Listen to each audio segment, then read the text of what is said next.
So, Lone Rider here, and just wanted to point out a handful of things that you can do if you're out on your bike in the woods, whether it's riding on a single track, whether it's like I am here, just meandering on a dirt road, whatever.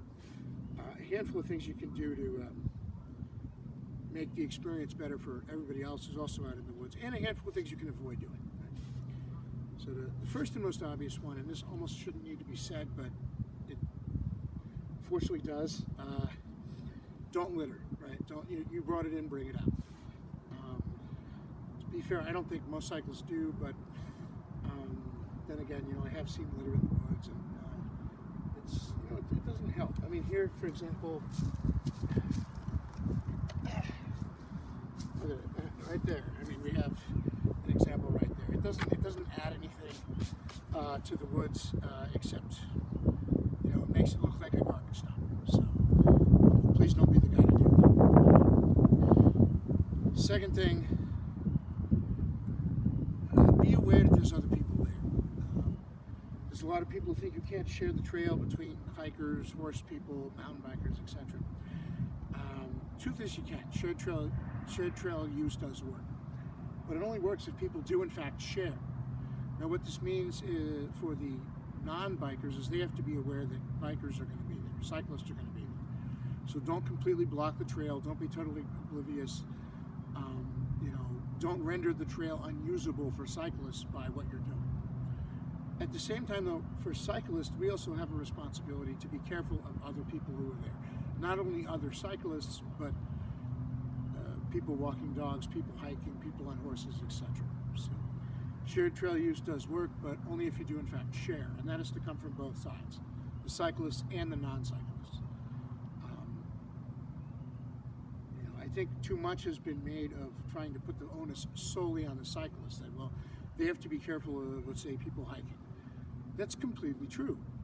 On the other hand, the people hiking should be aware that this is a shared use trail. They may encounter a cyclist, so they shouldn't conduct themselves in such a way as to render the trail completely unusable for cyclists by, let's say, standing free across or something.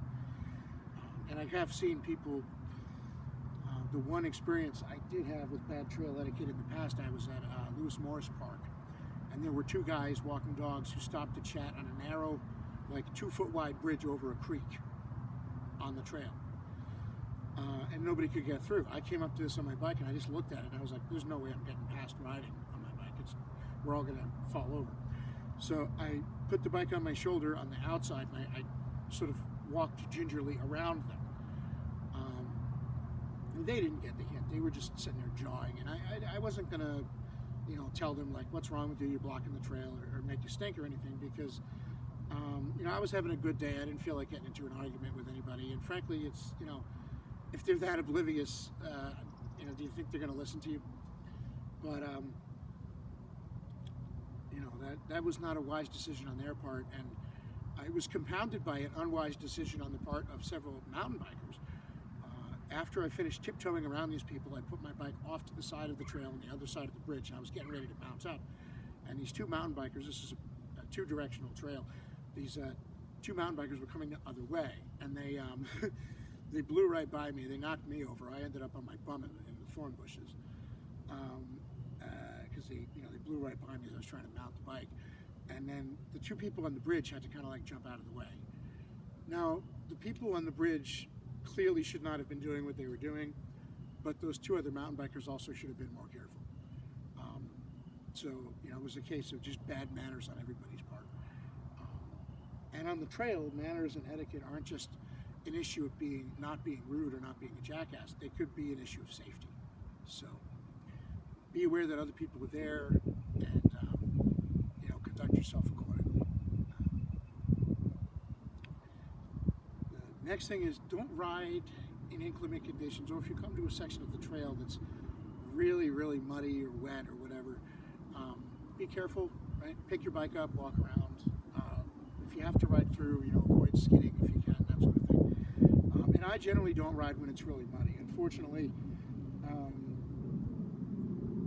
that often leaves me with nothing to do except go to places like this, which is just a dirt road by the power lines, because the actual mountain bike trails are too muddy right now. But choose to be responsible and not ruin those trails and rut them up and mess them up. So if I want to get out on the dirt rather than the pavement, this is where I go. But that said, if you avoid messing up the trails riding in inclement conditions, the trails stay in better shape.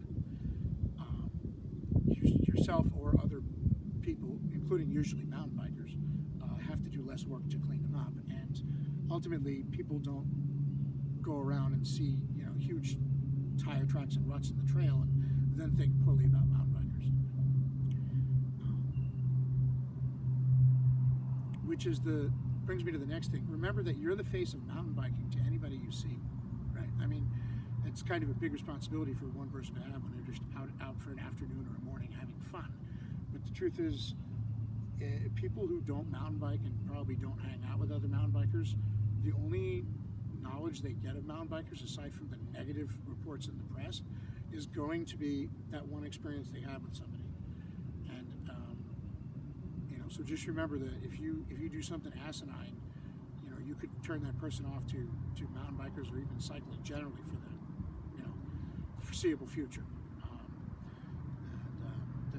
It's not fair, but that's unfortunately the way it is. So just keep that in mind and try not to be a jackass. And the next thing is help people. If you see somebody who stopped and they're lost or they're hurt or their bike broke down or whatever, stop and see if they need help, right?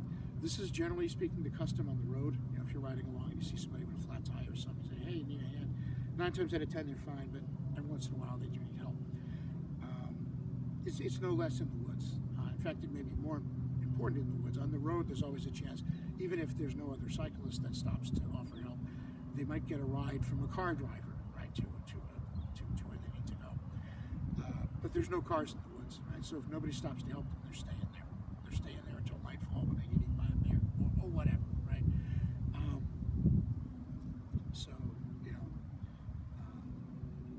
There's 2 reasons I think for stopping to help people. One is you may be the person who needs help someday, so you want to create an environment where that is the accepted thing to do. The second thing is that it's just the right thing to do, right? So there we go. Just a few basic things you can do and you can avoid. And it's not always even other bikers. I remember one time when I was at this county park, I was riding my bike on the trails. I'd never been there before, and I got lost. It actually turned out it wasn't my fault. There was a tree that was supposed to have a painted marker on it, and it had come down during the recent storm. But I was riding around in circles for like 4 miles, and I was starting to get increasingly concerned that I wouldn't be able to find my way back to where I needed to go to exit the park. And I ran into these other cyclists, and they stopped and they helped me. And a little while later, it's maybe a month or 2 later, I know the park, and I've also gone to the trouble to get myself a map. Right? So I'm riding around, and I have the map in my backpack. And at the top of this really steep climb, I stopped to get a drink of water. And there's this guy hiking with his kid, and they look lost as hell. And so I start to say, hey, how you doing? And turns out they're lost. They don't know where to go. And so at this point, I know the park a little better. I kind of put them in the right direction. And I said, hey, do you have a map? And they said, no, actually, we were really hoping we could find one. And I gave them my map. Because at that point, I didn't need it. I knew where the trails went. As long as I didn't deviate from the loop I was riding, I was fine. So I gave them the map and sort of passed it on, right? And that's what you want to do. You want to be that guy that helps somebody, not the guy that everybody thinks is an a-hole. So just a few things to keep in mind that you can do or not do, depending, to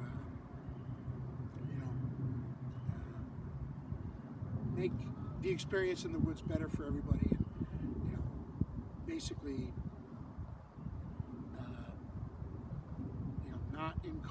not discourage people from cycling, or thinking positively of cyclists, but to encourage them. So, Lone Rider out, rock on, be safe.